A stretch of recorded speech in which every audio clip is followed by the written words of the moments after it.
This is my Badlands 12,000 pound winch that I got from Harbor Freight a few years back, and I made a video on making this winch for my tractor. But anyway, I want to trade this out. I want to get rid of the steel cable in here and replace it with some rope.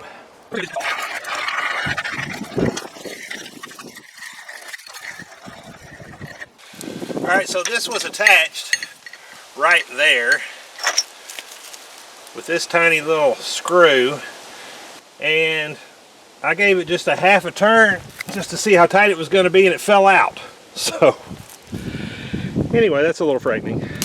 So the hardest thing about this whole deal is trying to get this bolt just right, because the one that was in here was way too short, so I had to find another one and then grind it down or file it down to get it the right length, because if it's too long it'll bind the drum up when it gets in there. So alright, so you've got to get this on here so that it's going to wind this way, so I want to start it on here like this.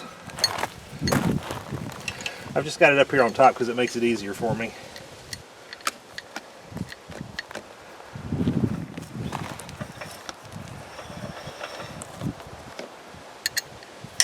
Be sure you've run it into your winch the way that it's going to come in.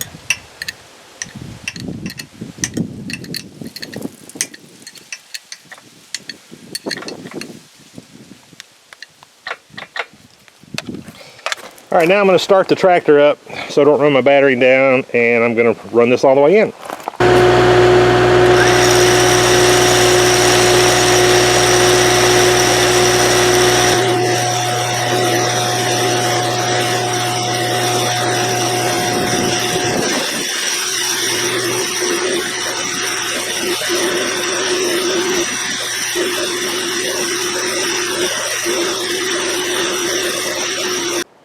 Alright, that's got it all on there. It's just really about that easy. Just be sure you get a rope that matches the capacity of your winch. I found this on Amazon. I'm not really going to link to it. You just need to find something that matches your winch. Hope this was helpful to you. Thank you for watching.